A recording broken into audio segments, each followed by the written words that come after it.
Hi, my name is Phil Sanderson, and I'm going to talk today about my philosophy on fasting. So, have you ever been stressed out about bad internet connectivity? We all have. You don't have to be embarrassed about having first world problems. The bottom line is, we live in a first world society. We've got plenty of running water, food, and a lot of first world luxuries. But what if we took away some of these first world luxuries? I think it'd be helpful, because the accumulation of our first world problems, plus the daily stresses that we go through, tend to clutter our minds and make it hard for us to advance as humans and reach our full potential. And how do we reach our full potential? Well, Maslow outlined these needs, the 5 hierarchy of needs in the 1940s, which need to be completed sequentially in order to achieve self-actualization, or our true potential. So the first level of needs is physiological. First, we need food, water, air, shelter, so forth. Then we need security, financial security, personal health security, and so forth. The next level is social. We need to show love and feel a sense of belonging in our community. And then we need a sense of self-esteem. We need to be respected by others to reach the top of the pyramid. So as you can see, we need to satisfy these physiological needs first, and also to survive. But what if we took away one of these physiological needs in order to give ourselves a perspective on the whole pyramid to reach the top? It's not realistic to take away water and air for that long of a period of time. And sure, we could sleep below the highway and go to work the next day, taking away shelter, but that's too hard. It's just not realistic. But we can take away food. And I think that fasting for an extended period of time can give us a perspective on what we need to self-actualize and be the best person that we can be. Now, fasting is not a new concept. It's been used for thousands of years among religions, right? Think about the Jews in Yom Kippur. They fast for atonement. Muslims do the same thing in Ramadan, also to show their devotion to Allah. And Buddhists fast as well for a sense of heightened enlightenment. Fasting has also been used for political protests. Think of Gandhi. And more recently, it's been used for medical purposes to help treat cancer and Alzheimer's and other types of illnesses.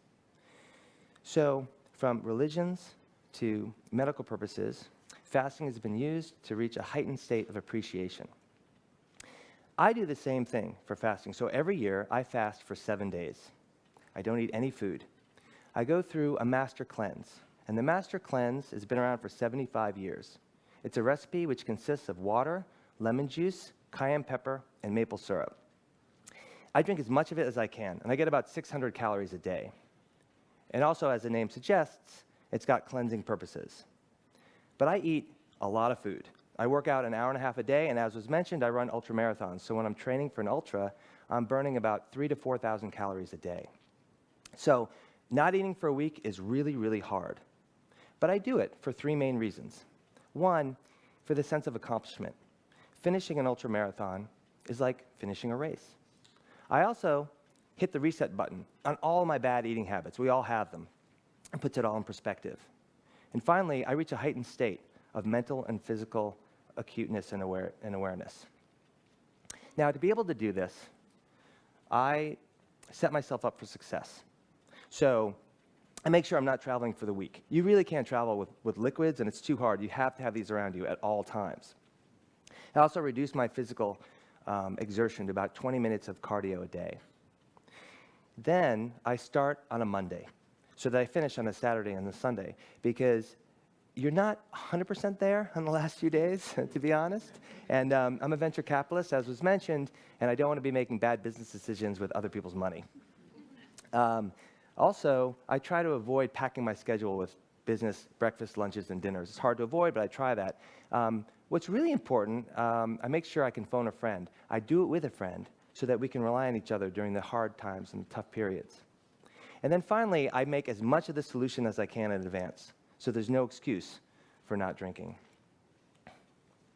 So then I start my fast. Day 1 is clearly the hardest. And many of us have fasted in the past. You know what it feels like. During breakfast, lunch, and dinner, you have huge hunger pains. And your body's saying, feed me, I'm hungry. And it hurts. But by day 2, I'm hitting my stride. I feel really good. I've been drinking throughout the day, and I have a very strong sense of my body and what it needs and my metabolism. This is intensely felt when I go to bed on the second night. I lie down to go to sleep, and I can literally feel my metabolism settling down into my body, and I'm at peace. It's the best sleep I have all year. On the third day in the morning, when I wake up, I'm not hungry at all. I take a shower, I get dressed, I brush my teeth, and all of a sudden, I can feel a switch go off my body out of nowhere, and it says, I need fuel, I need calories, and then I start to drink. I know exactly what my body needs and when. Speaking of bodily functions, I go to the bathroom all day. You can't avoid it. I'm drinking 2 to 3 gallons a day.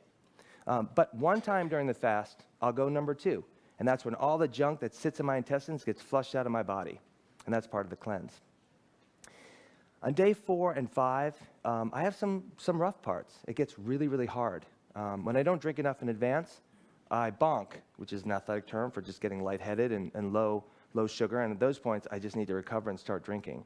I get headaches, and the back of my throat is killing me because of the acidity of the lemon juice. That's why I swap in some lime juice, which is less acidic.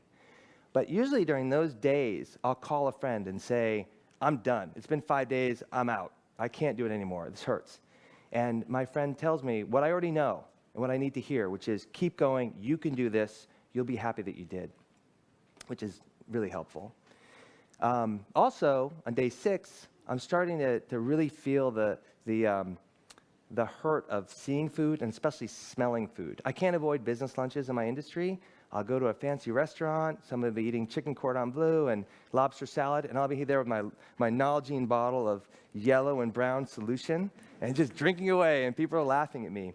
But there'll always be people saying, what day are you on? And this is a pretty widely spread use, the master cleanse.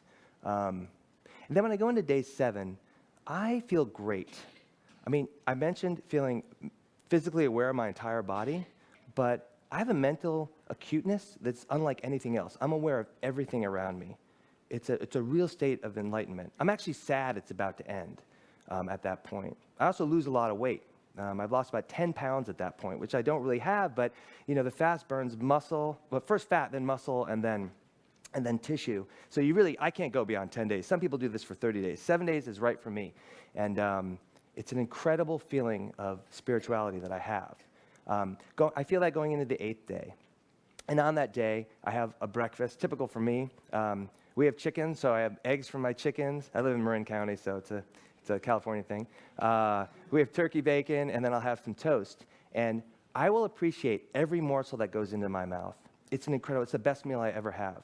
And I know my body needs food, and I need to feed my body. And I know when I need to eat food. And I have that feeling for the next 2 to 3 months. I don't snack or graze like I normally do. I'll walk by our snack room or Starbucks and say, I don't need food right now. I don't need that snack of chocolate. And it's super helpful to have that attuneness in my body. So last year, I spoke about the BHAG, or Big Hairy Audacious Goal, of running a 100-mile race on no training using entrepreneurial principles. You can find that on my blog at sfvc.com. But that's a pretty unrealistic goal, to be honest, right? I mean, who can run a 100-mile race who really wants to? I admit I'm a little crazy to do it, but I love doing that. But fasting is something that we can all do, and it can change our lives. Every year, I fast for 7 days. It's incredibly hard, but I reach a heightened state of physical, mental, and spiritual awareness. And fasting is a regular part of my diet of personal growth, and it can be for yours as well. Thank you.